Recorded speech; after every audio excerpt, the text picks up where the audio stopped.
Hi, everybody. Determined. I am going to be watching the January 6th hearings with you currently. Quite a while there, Wesley. I'm going to switch my sizes here. Here, we'll watch this. This is going to be big. I'll be small. Hold on. Wesley! Disappeared. Oh, I know. Cops are here. Look out. Hey, it's me. It's Aristotle Full Throttle. Welcome to the show. I'm going to reduce my size. I will reduce the coefficient of friction. Welcome, Wesley, to the show. We're going to watch some history in the making. History in the making. I'm not going to wash my hair. That's not part of it. Most of it is the January 6th hearing. I don't know if you've been watching it, but here's the thing. If you think that January 6th was not intended to be a coup, I don't know if you're stupid. I don't know if you're ignorant. I don't know if you're lying. It could be all three. But we're here today to watch some of this today. So let me just press.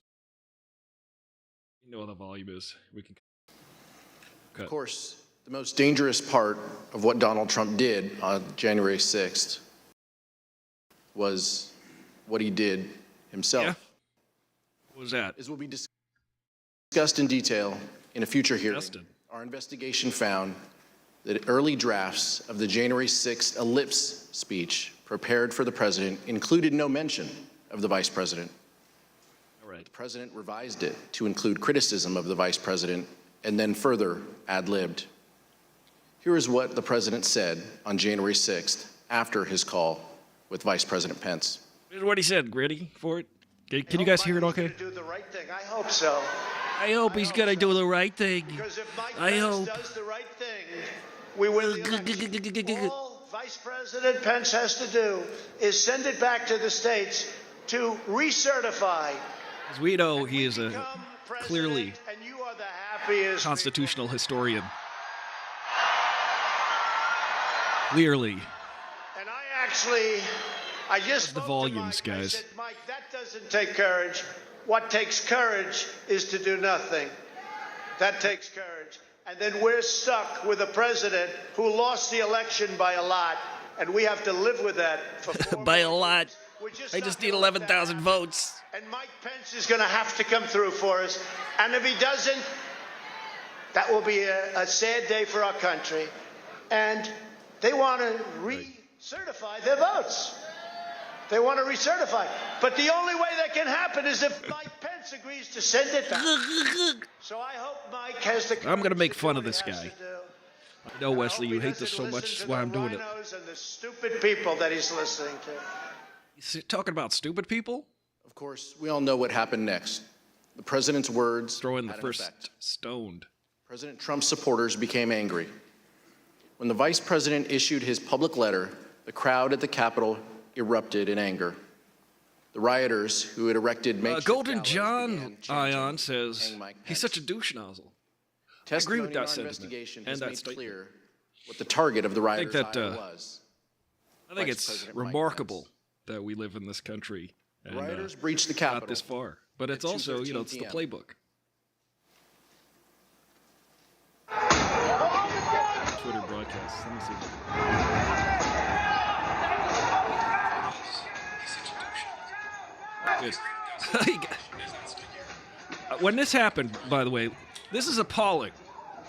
When this happened, I was in complete disbelief. I don't know how you felt, but I was like, Now let's take a look How at what is was this going on at happening? the White House at this time.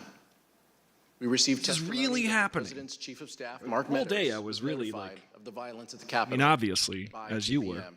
if you're an and likely American, earlier. just like, this is one of the Testimony worst further days. establishes that Mr. Meadows quickly history. informed the president, and that he did so before the president issued his 2:24 p.m. tweet criticizing Vice Take President Pence one of the worst days ever for not for having, this country. quote, courage to do what needed to be done. Just put my hair on this Here's guy. what the president wrote in his 2:24 p.m. tweet while the violence at the Capitol was going on. Size this cup. And here is what the rioters thought. Zip. Nothing but a traitor, and he deserves to burn with the rest of them. So this all escalated after Pence. What happened to Pence? This guy shops at the Army Navy surplus. Pence didn't do what we wanted. Pence voted against Trump. Okay, and that's when all this started? Yep, that's when we marched on the Capitol. I think this guy is a tear gas. mercenary. We just heard that Mike Pence is not going to reject This was any fraudulent elector vote. this is like That's right. this is like when you're a kid and you build a fort, taken to the worst level possible right here. This president, and he has betrayed the people of the Golden John Ion says, I watched it in real time. I knew there would be a bunch of butthurt Trumpers, but I never thought they would make it in the building. I didn't either. I was like, if they make it in the building, that's an insurrection. That's not a protest. Which apparently everybody knew he was going to. And I'm glad they all videotaped themselves, those like idiots. 5 times when he talked. They're like, You can go back and watch the check out my president's video. TikTok, add me on Instagram, check me out in federal prison. Look at me. I mean, this is a guy you follow, right? You see this guy wearing bullhorns and you say, maybe he's got something important Although to the say. President's Chief of Staff, Mark don't. Meadows, has refused to Got testify a guy with an before this afro and you committee, say, Mr. I'm Meadows' gonna aide, listen to what that guy Ben said. Williamson, and White House Deputy Press Secretary Sarah Matthews testified that Mr. Meadows went to the dining room near the Oval Office to tell the president Meadows? about the violence at the Capitol before I'm Brian the Fellow. president's 2:24 p.m. tweet. In future hearings, you'll hear more about exactly what was happening in the White House at that Future time. hearings, you're going to Here hear is what some things. some White House staff told the Select Committee. Or hearings, you're going to be hear things. Do you know where he went? Check out my Yes, deuce I followed on him Nancy's down the desk. hallway, and I followed him into What do the they got, outer Amber Oval Heard up in there? corridor, I think which that is the best way hallway for people who between, are the Oval Office disconnected with reality to hallway express themselves, is and to the poop outer on Oval things. section of the Oval Office. I followed him into that little corridor hallway. I saw him walk into outer Oval. I mean, it just shows you the I level maybe of took a step civility. into outer Oval and then left. How uncivilized. And I don't know where he went outside of that, but Cross it looked like he between was headed in the direction of Obi-Wan, the Oval Alec Guinness, Obi-Wan, and Ewan You know, McGregor. we had Obi-Wan. all talked about at Oh, that point about how civilized. it was bad and the Down to the droids, yo, situation was getting out of hand. And This is the Imperial patch. I know Ben Williamson and I Patch. were conferring, and we thought that the president needed to tweet Get out. something and tweet something immediately. And I think when Kaylee gave us that order of don't say anything to the media, I told her that I thought the president needed to tweet something. And The president must tweet at this moment. then That's what she said. I remember, getting a notification on my phone, and I was sitting in a room with Roma and Ben, and we all got a notification, so we knew it was a tweet from the This president. is the way they're And testifying. we looked down, and it was a tweet about Mike. It's better. I believe I had sent him a text saying that we may want to put out some sort of statement because the situation was getting a little hairy over at the Capitol. I'm a text. He tweeted. And I it got was a common notification. for after I would text him, I would just go down and see him in person. You went down to speak with Mark Meadows after this. What was that conversation? Very brief. I went down and told him the same thing I have in the text that I can recall. And I don't remember anything that was said between us other than I told him that. And to my recollection, he immediately got up and left his office. Try to balance these volumes here. Our investigation found that immediately volume after the president's is too loud or too 2:24 p.m. soft. tweet, the crowds both outside the Capitol and inside the Capitol surged. Urged. Crowds inside the Capitol Surge were able Tankian? to overwhelm the law enforcement presence, and the vice president was quickly evacuated from his ceremonial Senate office to a secure location within the Capitol complex.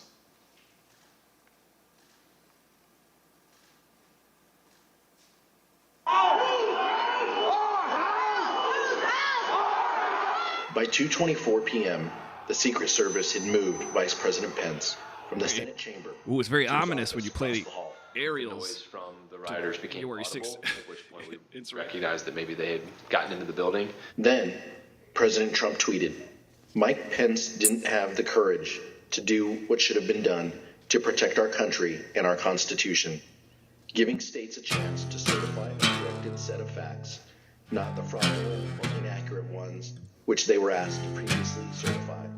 USA demands the truth. It was clear that it was Bring out your dead. escalating quickly. Hang out. So Hang then Mike Pence. Yeah. That Also, tweet, bring the out your Mike dead. Pence tweet was sent out. I Hang remember Mike us Pence. saying How would that we that was interpret the that? last thing that needed to be tweeted at that moment. Figuratively, because The they seem to situation was be already bad, violent. and so it felt like he was pouring gasoline on the fire by Anybody tweeting in that. defense of January 30 6th? seconds later, rioters already That was a good inside idea. the Capitol opened the East Rotunda door just down the hall. And just 30 seconds after that, rioters breached the crypt, one floor below the vice president. The Secret Service couldn't control the situation and do their job of keeping him safe. At 2:26 p.m., Secret Service rushed Vice President Pence down the stairs. I think they were trying to figure out whether they had a clear route to get us to wherever it was that they wanted to move us to. We moved pretty quickly down the stairs and through various hallways and tunnels to Hooray. the secure location. Upon arriving there was further discussion as to whether or not we were going to leave the Capitol complex or stay where we were. Vice President Pence and his team ultimately were led to Anybody a wants to secure join the location, commentary? where they stayed for the next 4.5 hours, Discord. barely missing rioters a few feet away. We'd have a grand old time watching this. I mean, if anybody's in Approximately defense 40 of this, feet. That's all there was. probably lying. 40 feet between the You're vice probably president and the mob. having a Mr. Jacob, you were there, bad faith seeing argument. that for the a, first time. really Does no, it it's surprise you to see indefensible. how close really. the mob was to the And the evacuation guys on route that you took? Trump's side are like, this is 40 indefensible. feet is the distance from me to you, roughly. Golden John Ion says, just imagine if Black Lives Matter built gallows on a Capitol grounds and chanted "Hang Mike Pence." I don't think what I was have aware been, that would they have were been a as close as bloodbath? that. I agree. It's Make kind no of mistake amazing when a about bunch the of fact that butthurt, the vice sort president's of life like was in Proud danger. Boy, like A white recent court supremacist filing types. by the Department of types- Justice explains that a I mean, confidential let's be informant real of here. the Proud Boys told the FBI that the Proud Boys Pretty much white would kill Mike supremacist Pence types. if given a chance. When they're walking around, This they're getting like witness, let in whom some the of the FBI cases affidavit because refers some of to the as sympathizers W1 at the stated Capitol, that other some of members the of the group guards, talked about things they did that day. allegedly. And they said that anyone I'm they got their saying, hands on, they would have killed, way including Nancy Pelosi. authorities and police W1 forces further react stated that to groups of members black of the people Proud Boys said versus that they primarily would have white killed folks. Mike Pence if given a chance. Very different. As We understand that congressional leaders and Over and others over were again evacuated from the Capitol throughout complex history during the at attack. every form of media. We'd like every to show you what comedian, happened after every rap the vice musician president was who's evacuated black from the is Senate. like, hey, remember with our time the cops tried to kill me? Select Committee has obtained never before Ha-ha, seen violence photos toward from black the National people. Archives that show Vice Time with President it- Pence the whole time, black sheltering people in a talking about secure getting underground location as rioters overwhelmed treated unfairly the by the Capitol. authorities. Everybody's like, At oh yeah, 4:19 good p.m., entertainment.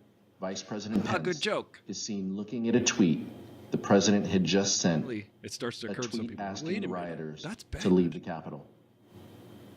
After 4.5 hours spent on working to restore order, the Vice President for a minute returned there, to the people Senate thought that. floor to continue the certification of What electors. can I get angry about? Amber Heard. So Vice President Pence was a focus of the violent attack. So funny how like Mr. Jacob, did the Vice President leave the Capitol complex during the attack? Black Lives Matter was like, okay, everybody, Black Lives Matter. He did not. Can you please explain why the Vice President? When Black Lives mattered, people were like, Black Lives Matter. And then, like, there are just as many dopey, super duper leftists as there are super dopey, super duper. Problem with that, because leftist people on the liberal side were like, Black Lives Matters. Yes, it's the moment where we recognize that Black lives matter, and trans lives, and LGBTQ, and it was like, yes, all of those lives matter, but you realize you're saying all lives matter again. Kind of taking the focus away from the Black Lives Matter. Again.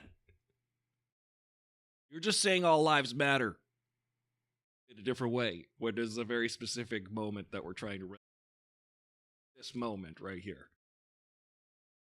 Like, yes, Black Lives Matter. We should.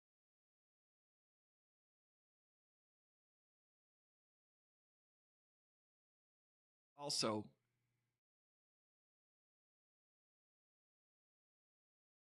matters. Vice President refused to leave the Capitol complex? When we got down to the secure location, Secret Service directed us to get into the cars, which I did.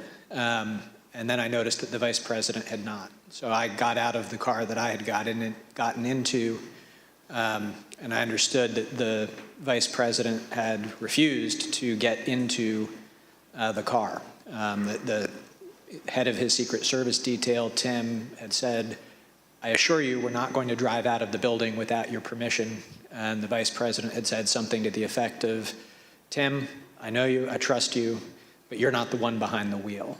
And the Vice President did not want to take any chance that the world would see the Vice President of the United States fleeing the United States Capitol. He was determined because what would that look like? We would complete the work that we had set out to do that day, that it was his constitutional duty to see through, and that the rioters who had breached the Capitol would not have the satisfaction of you can't get no satisfaction. The proceedings beyond the day on which they were supposed to be completed. Let me see if I understand this right. You were told to get in the cars.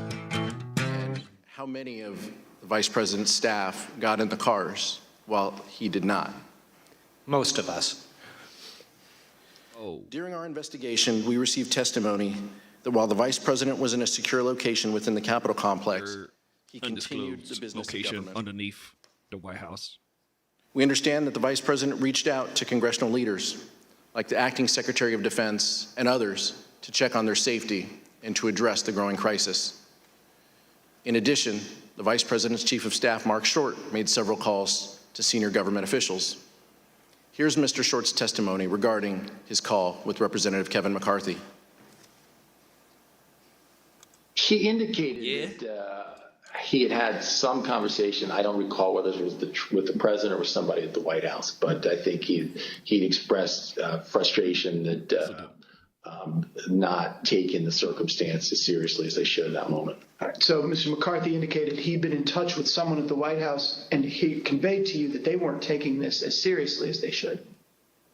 You have to answer yes or no. Yes. Okay. While the Vice President made several calls to check on the safety of others, it was his own life that was in great danger. Mr. Jacob, did Donald Trump ever call the Vice President to check on his safety? He did not. Mr. Ever Jacob, call how the did Vice President to talk Pence and about Mrs. Pence react to that? boys at school? With frustration.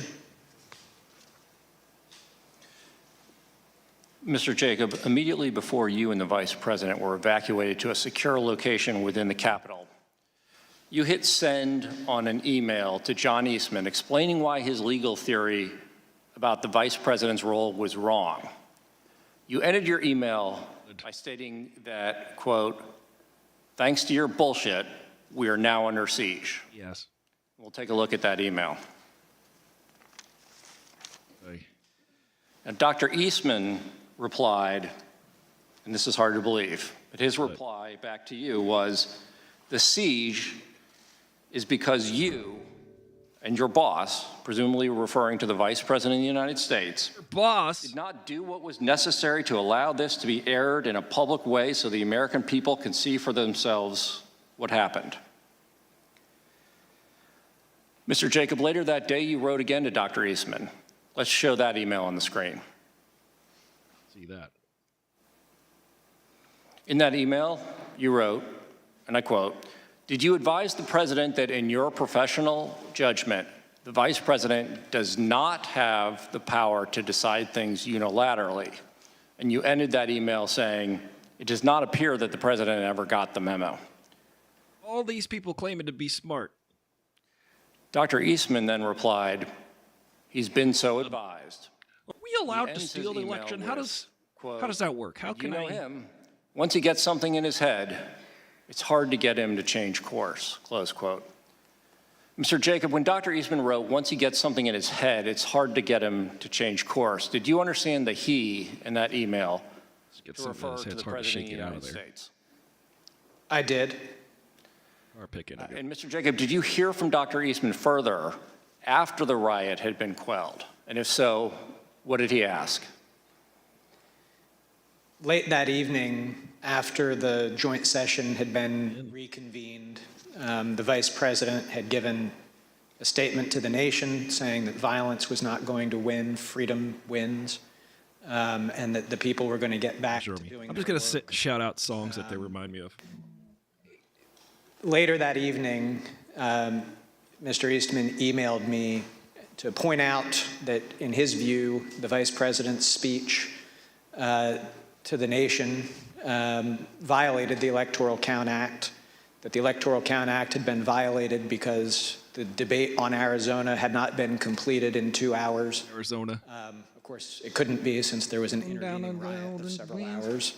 And that the speeches that the majority and minority leaders had been allowed to make also violated the Electoral Count Act because they hadn't been counted against the debate time.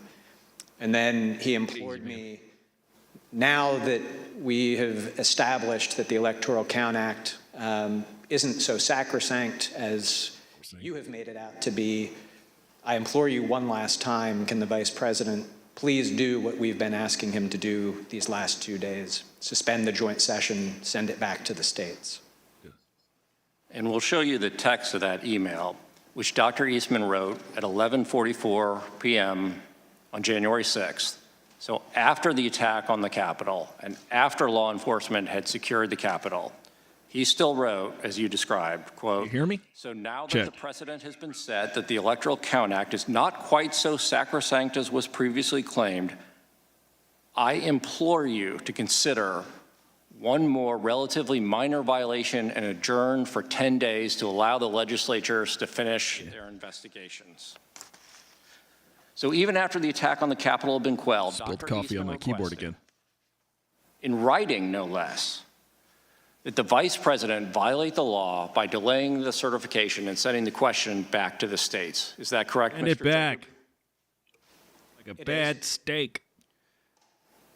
Did you eventually share Dr. Eastman's proposal with Vice President Pence? Eastman. Like the song Clint Eastwood. Because the Vice President was completing the work that it was his duty to do. But a day or two later, back at the White House, I did show him that final email from Mr. Eastman. And what was Vice President Pence's reaction when you showed him the email where Dr. Eastman, after the attack on the Capitol, still asked that the Vice President delay certification and send it back to the states? He said, that's rubber room stuff. Rubber room? I'm sorry, Mr. Wood. He said it's rubber room stuff? Yes, Congressman. What did you interpret that to mean? Crazy? I Lies? understood it to mean that Stupidity. after having seen play out Sounds like crazy. what happens when you convince people that there is a decision to be made in the Capitol legitimately about who is to be the president and the consequences of that, that he was still pushing us to do what he had been asking us to do for the previous 2 days. How do you steal elections? Certifiably crazy. We know that the Vice President did not do what Dr. Eastman requested because he presided over the completion of the counting of electoral votes late in that evening. It was late in the evening. The number of electors appointed to vote for President of the United States is 538. Within that whole number, a majority is 270. The votes for President of the United States are as follows. Joseph R. Biden, Jr. of the state of Delaware has received 306 votes. Biden. Donald J. Trump of the state of Florida has received 232 votes. The whole number of electors appointed to vote for Vice President of the United States is 538. Within that whole number, a majority is 270. The votes for Vice President of the United States are as follows. Kamala D. Harris of the state of California has received 306 votes. Me of Michael Al Gore. Evans of the state of Indiana has received 1,000. 232 votes. The announcement of the state of the vote by the President of the Senate shall be deemed a sufficient declaration. On a vote, Emmer Effer. Don't you ever forget. And Vice President of the United States, each for the term beginning on the 20th day of January, 2021, and shall be entered together with the list of the votes on the journals of the Senate and the House of Representatives. Remember when people tried to kill him? Mr. Jacob, we heard earlier that day, the Vice President and the team started January 6th with a prayer. You faced a lot of danger that day. And this is a personal question. But how did your faith guide you on January 6th? How'd your faith guide me? My faith really sustained me through it. He's like, how do I down in the secure answer this? location, pulled out my Bible. Church the following Sunday. And just... Oh, let me just make up some stuff right now so I look like a nice guy. Daniel 6 was where I went. And me just pull a Bible verse out of my nose. Daniel has become the second in command of this was a tough one for Mr. Jacob. He completely faithfully serves. He refuses an order from the king that he cannot follow. And he does... You think this guy's sincere? Easy, lies, or stupidity? And I felt that that's what had played out that day.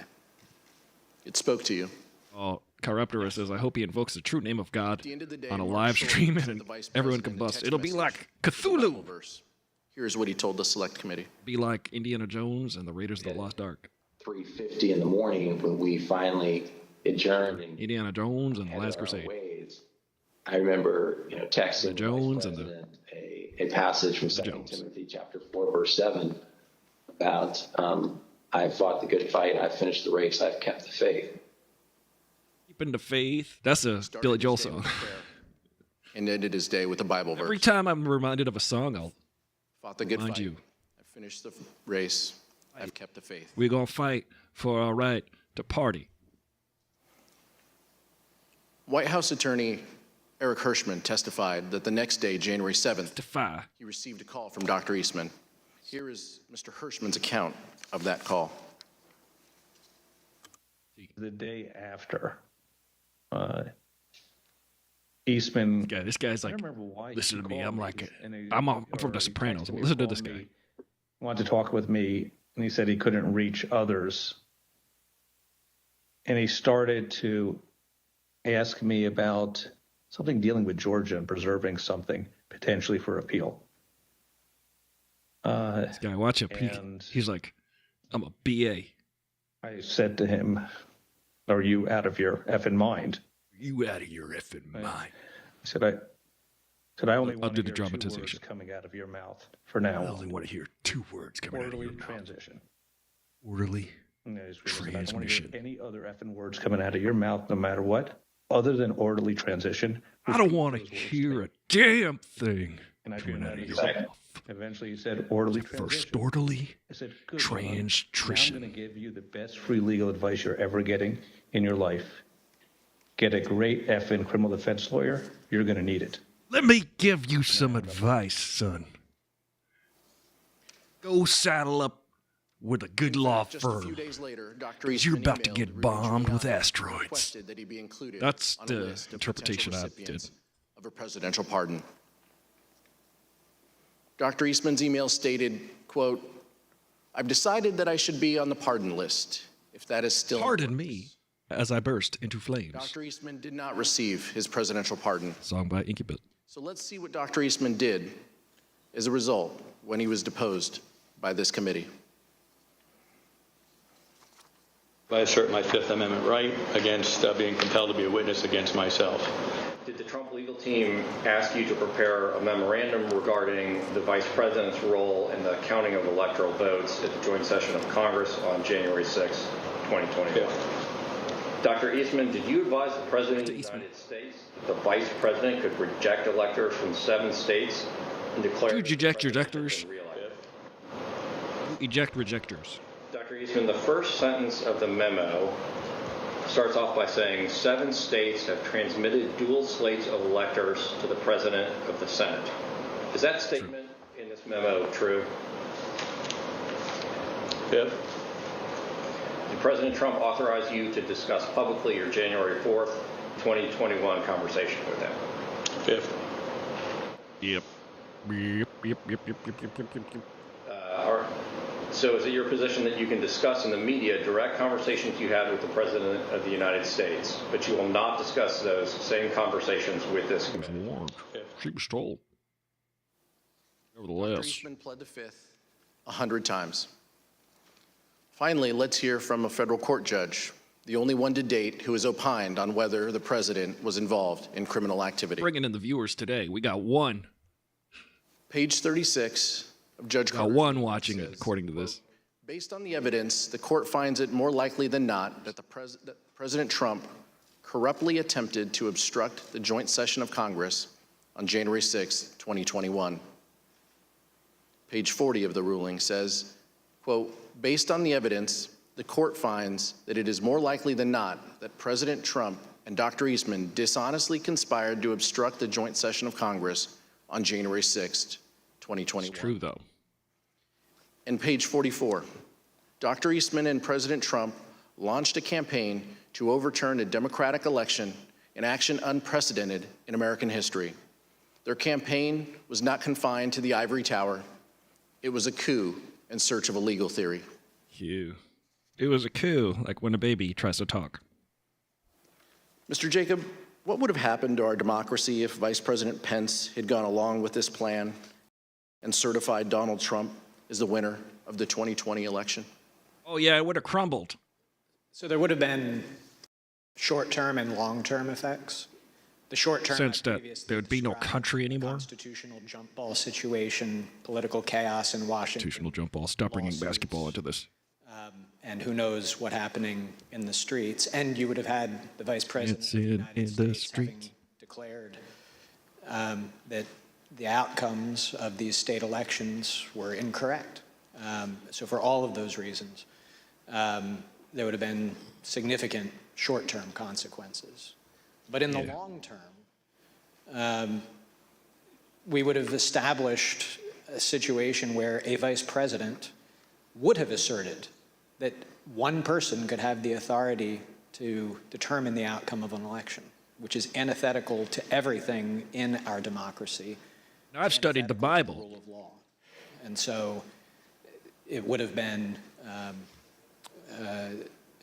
significant impacts, both in the short and the long term. I like how these stuffy dudes are just trying to. It would have been, there would have been significant impacts instead of the S would have hit the fan, man. The most reckless, insidious, and calamitous failures. This was really happening. That's what they're saying on the inside, but they have to present it.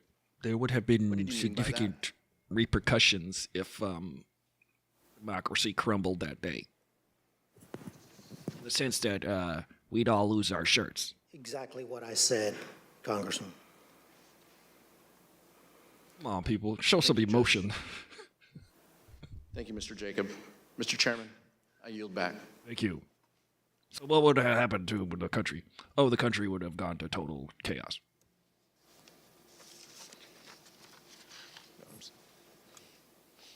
Gentlemen, I'm sorry, Mr. Chairman. I want that back. Give it back. You want a sip? Mr. Chairman, this was an informative hearing, a powerful hearing. I'm grateful for your leadership and the leadership of the distinguished vice chair.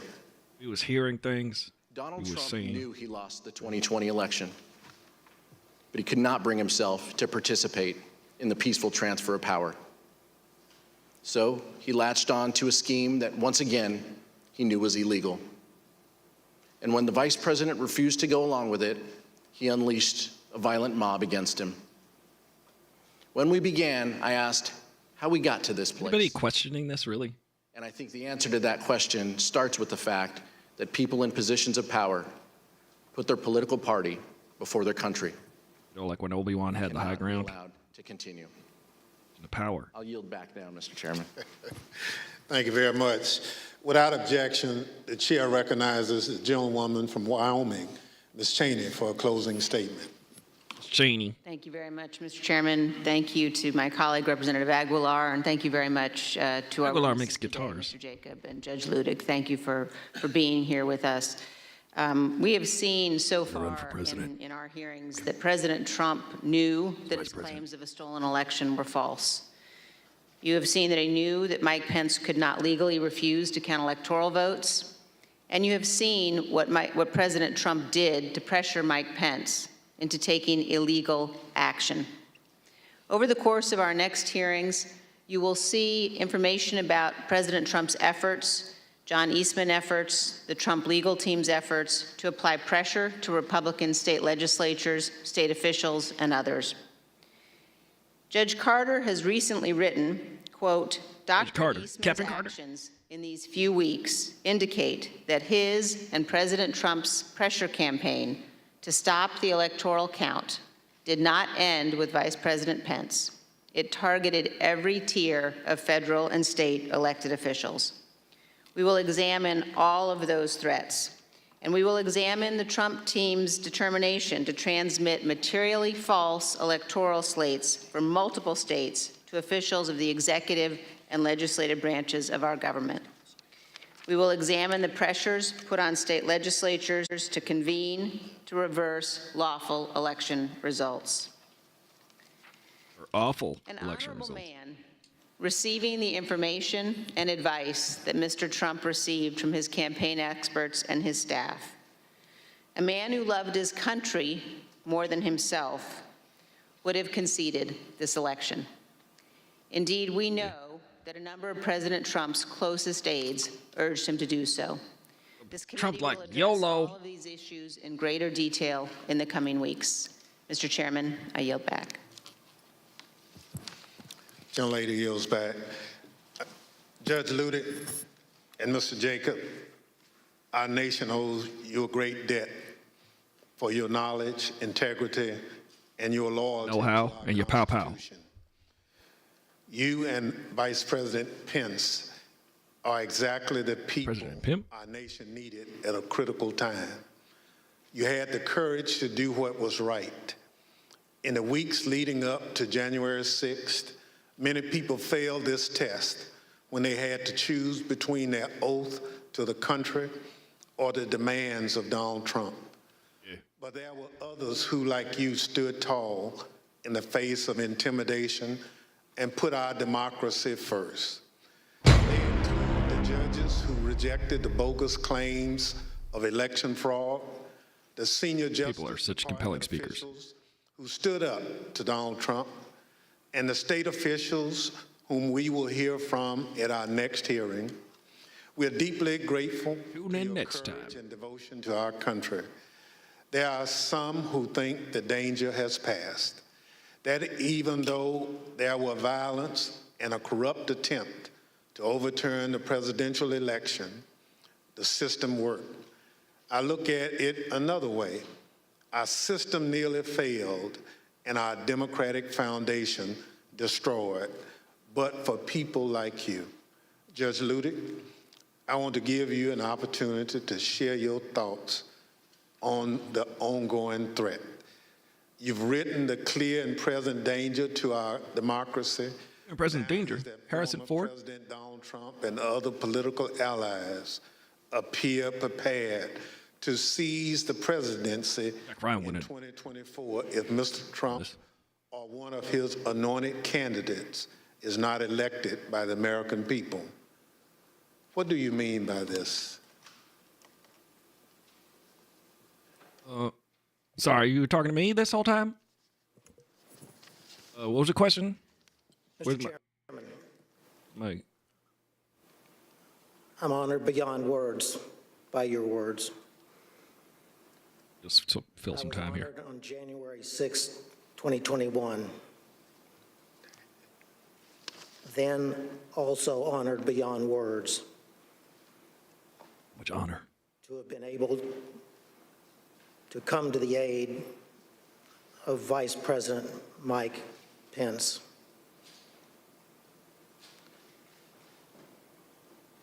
I prayed that day. We invoke John just 6. Like the Vice President prayed that day. I believe we may have prayed the same prayer to the same God. Praying all day. We prayed. Jesus came down. That same prayer. Just say pray as much as you can. With my wife this morning before I came into these hearings. And then votes. Ching, ching, ching. No. I mean, I think he's sincere. I have written, as you said,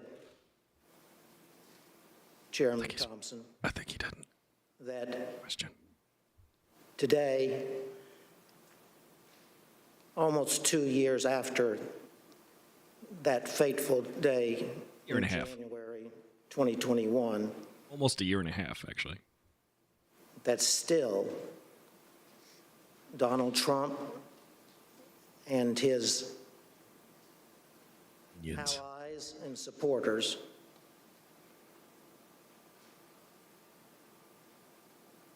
are a clear and present danger. There it is. To American democracy. That's not because of what happened on January 6th. It's because to this very day, the former president, his allies and supporters pledge that talk slower than Johnny Depp. The presidential election of 2024, if the former president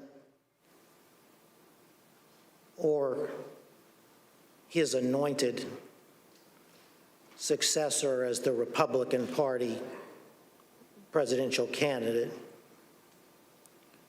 were to lose that election, lose my faith in you. that they would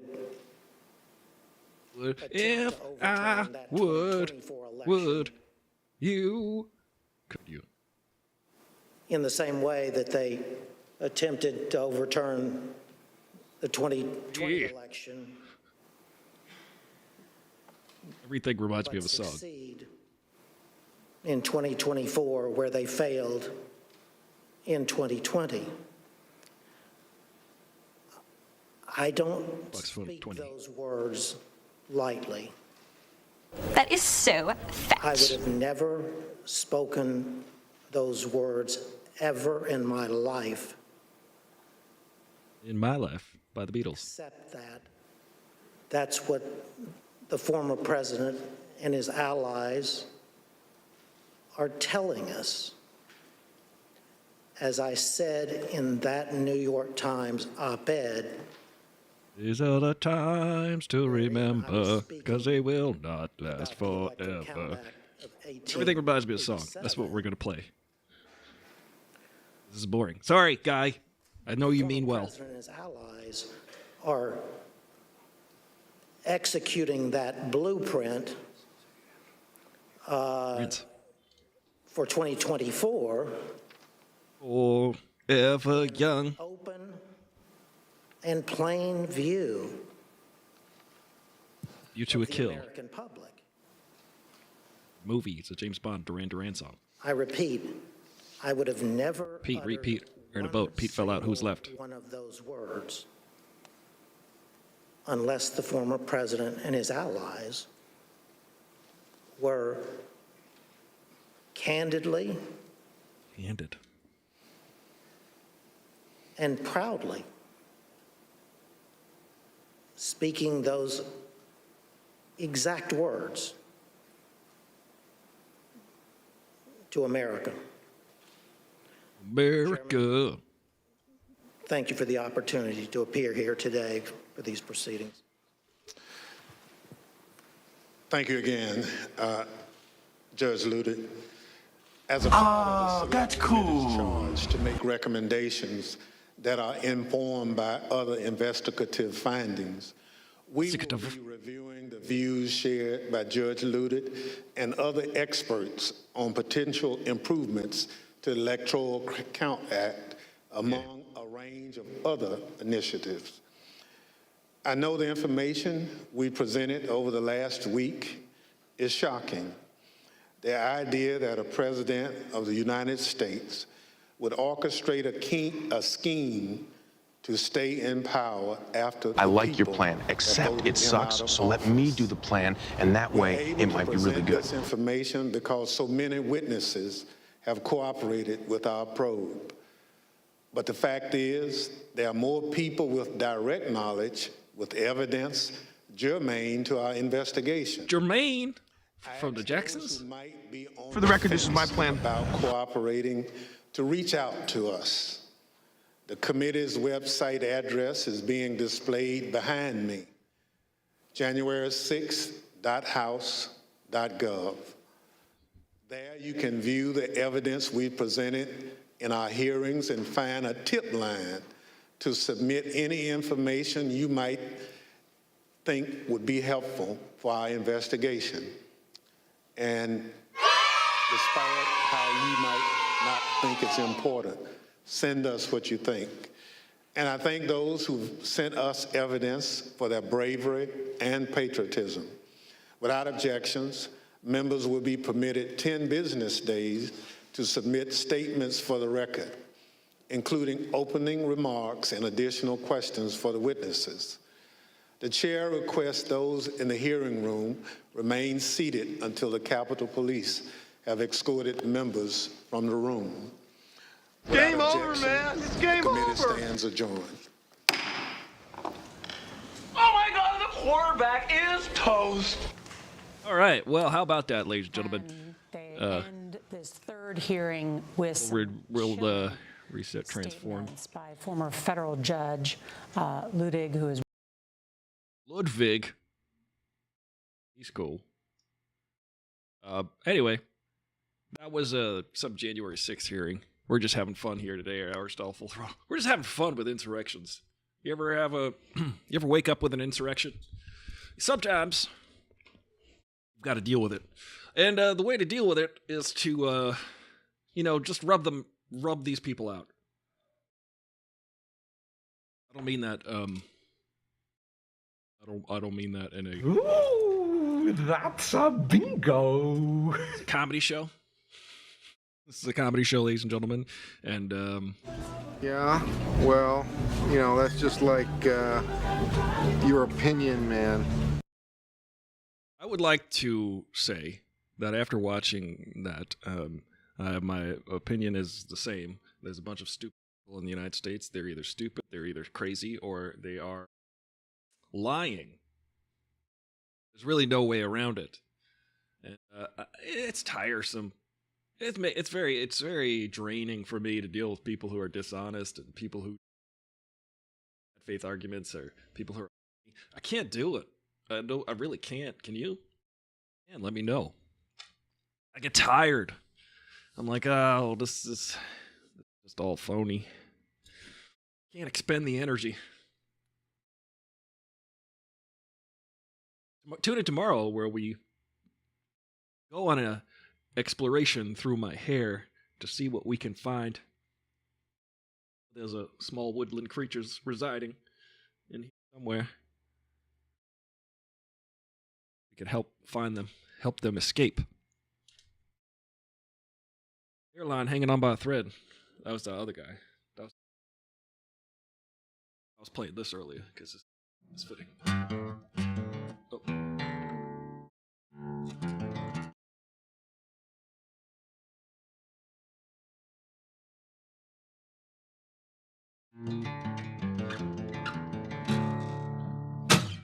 Oh. Yeah, very ominous sounding, right? That's like an ominous sounding insurrection.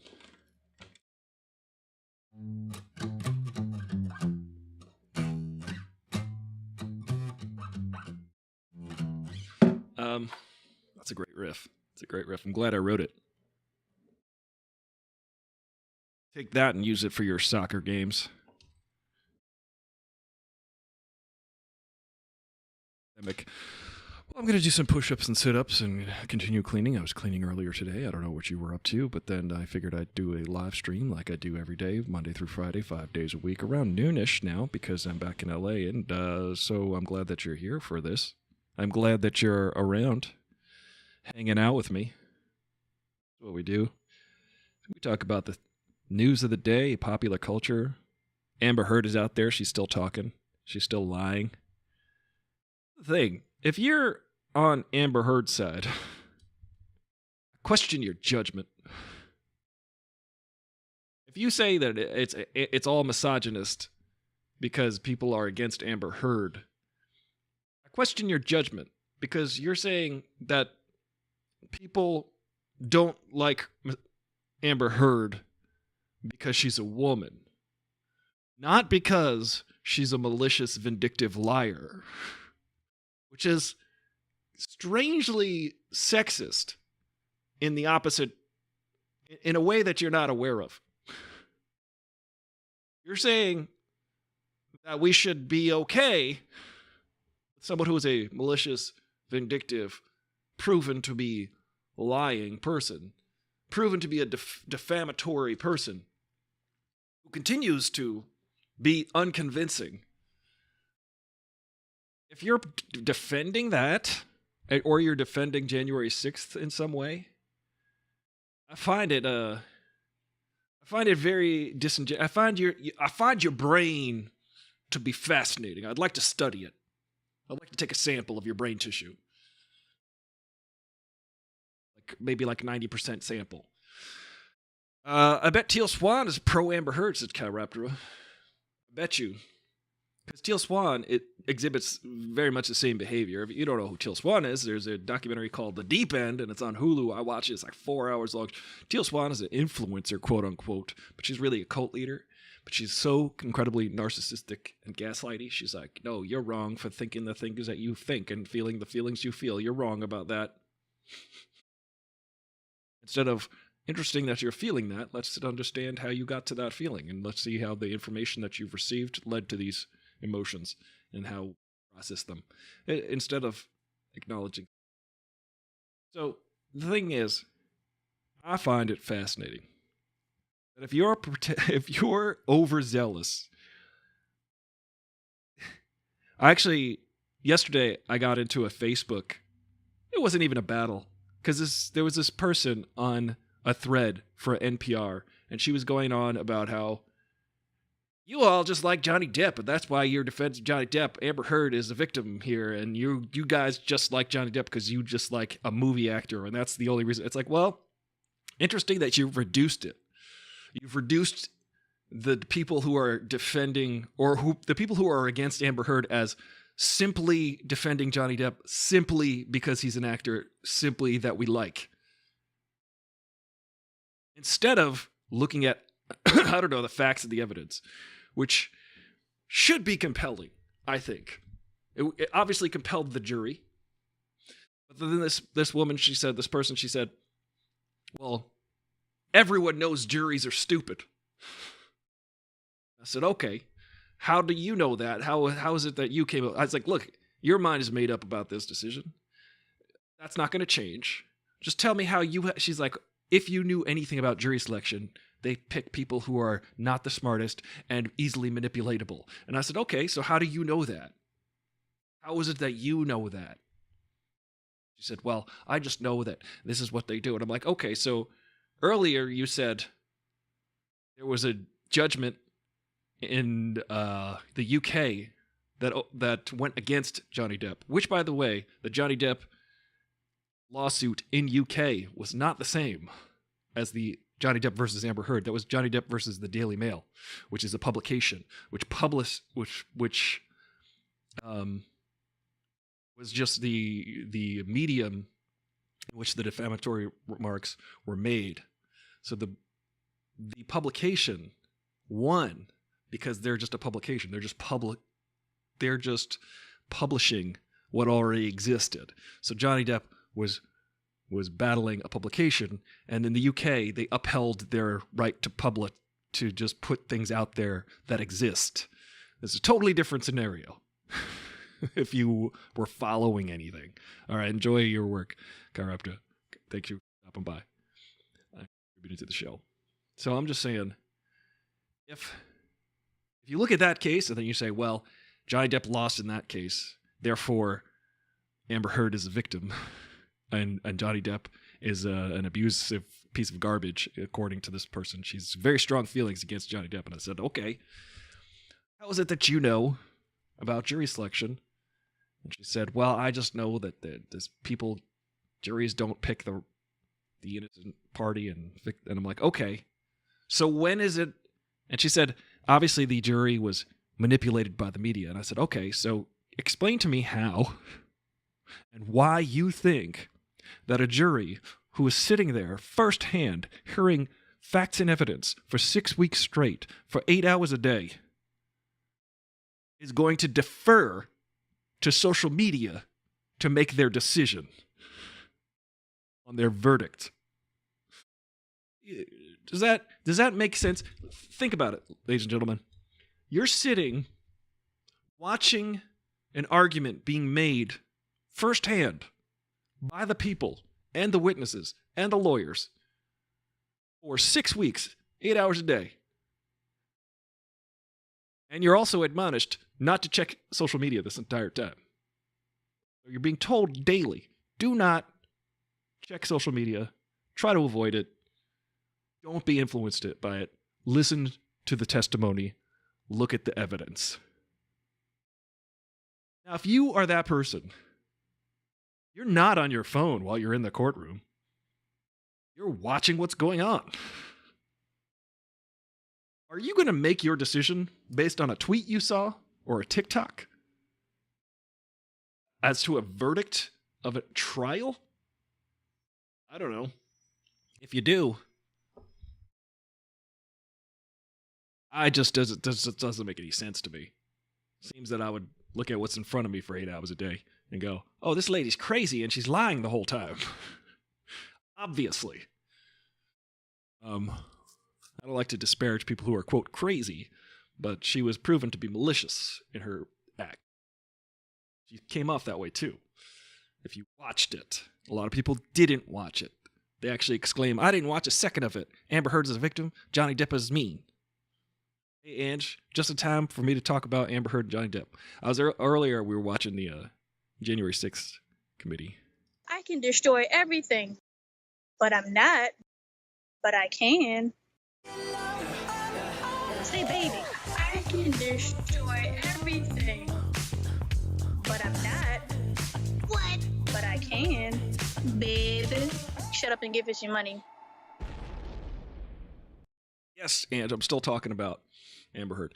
I would just like to say that the argument I had yesterday on Facebook, I said, so you say juries are stupid and also easily manipulatable, but you also think that they should have been sequestered, and if they had been sequestered, they would not have been exposed to social media.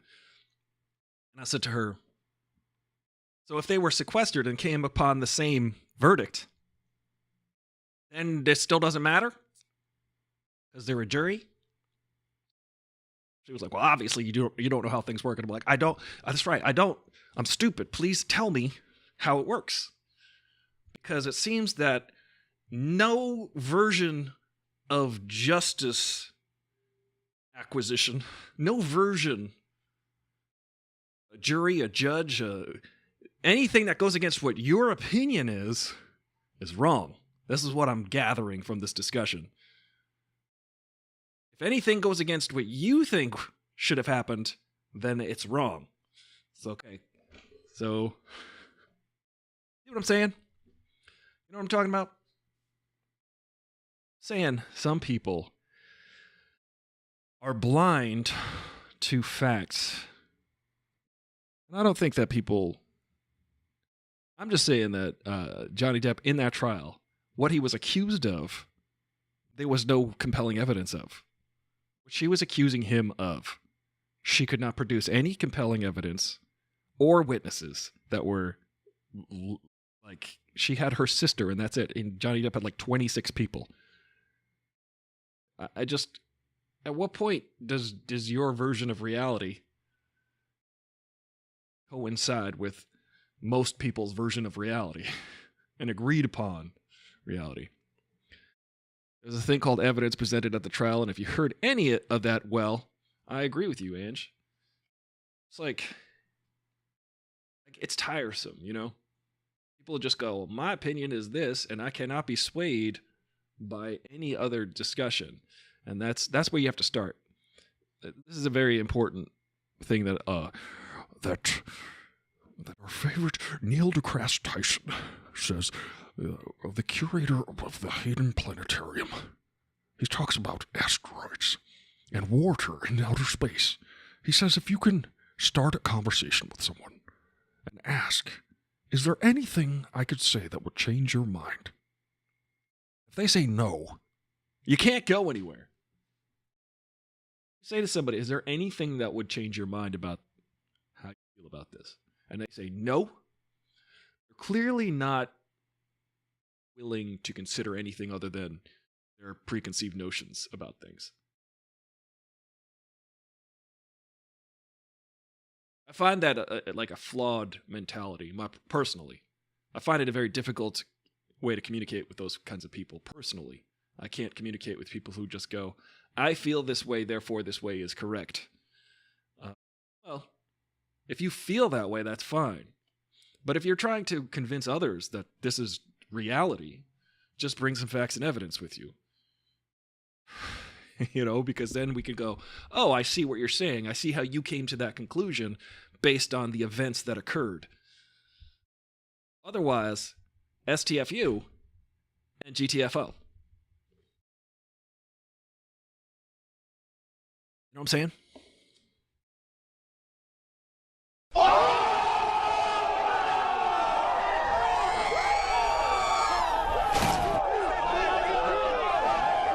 Just saying.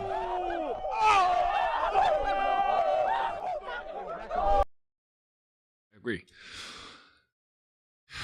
I find it strange. Ange says, especially when they're deeply emotionally invested in their opinions, they just don't want to feel stupid in front of you. That's what it comes down to.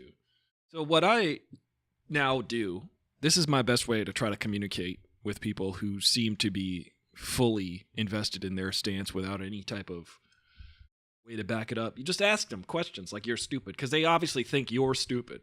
They think you're stupid because you don't agree with their version of reality. So you say, okay, how did you come upon this? Okay, who told you that? I actually had this argument 2 weeks ago with somebody, a friend of mine. She was like, Johnny Depp's a POS. And I said, wait, how do you know that? She said, well, my friend's father said that he used to beat up Kate Moss, and then when he met Johnny Depp, he punched him in the face for that. I said, okay, so why did Kate Moss testify under oath that that never happened? And she's like, listen, my friend's father told me this story years ago, therefore Johnny Depp is crap. And I'm like, okay, but the example they gave you was Kate Moss getting beat up by Johnny Depp, yet Kate Moss testified on her own behalf to say it never happened, and she said it under oath. Kate Moss, debatably a bigger star than Johnny Depp. Debatable. Kate Moss, supermodel. Face that everyone in the world has seen. Johnny Depp, actor. Big actor. We know Johnny Depp. He's never been like super duper mainstream. But we all know who he is. Why would she just say, what of interest is it of hers to say, by the way, I'm going to go out of my way a little bit to say that that never happened, just to clear things up. But then my friend just said, listen, Johnny Depp's a piece of garbage. And I'm like, okay, cool. You think Johnny Depp's a piece of garbage.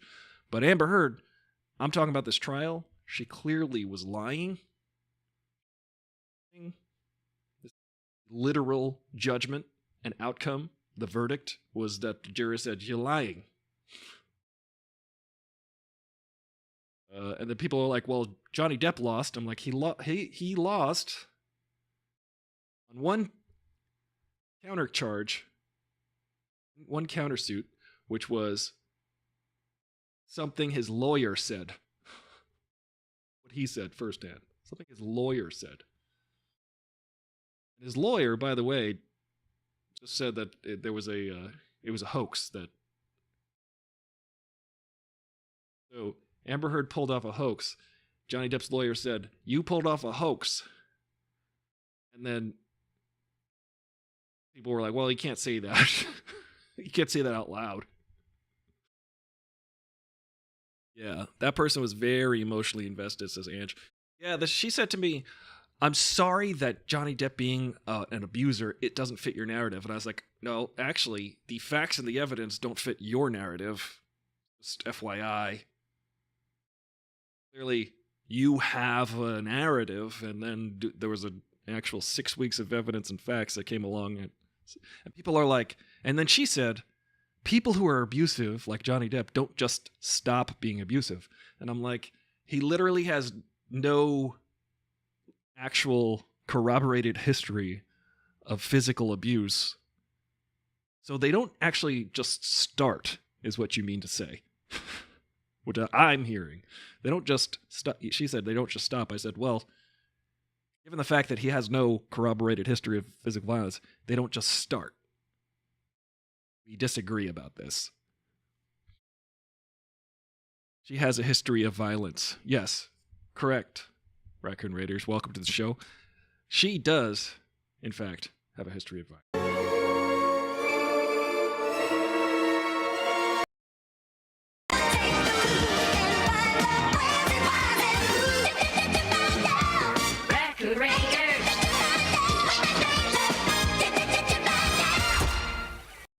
Always feel bad for 420 artists at the end of that. A History of Violence, by the way, Raccoon Raiders. Great movie by our friend David Cronenberg. David Cronenberg being one of my favorite filmmakers of all time, coming out with a new movie called Crimes of the Future. So I'm excited to watch that movie by David Cronenberg. If you haven't seen it, A History of Violence stars Viggo Mortensen. It was right before he did Eastern Promises with Viggo Mortensen, and there's a new movie coming out that David Cronenberg and Viggo Mortensen did together called Crimes of the Future with Viggo Mortensen. So check it out. I'm going to finish this coffee. I'm going to finish cleaning. I'm going to do some working out. I'm going to, I don't know, enjoy Los Angeles for what it is, which is... And I hope that you're got enough room to stretch out and strut. I enjoyed going over the January 6th hearing with you today.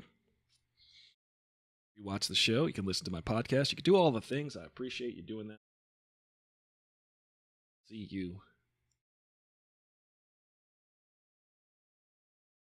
History of Violence was so good. I agree, Ange.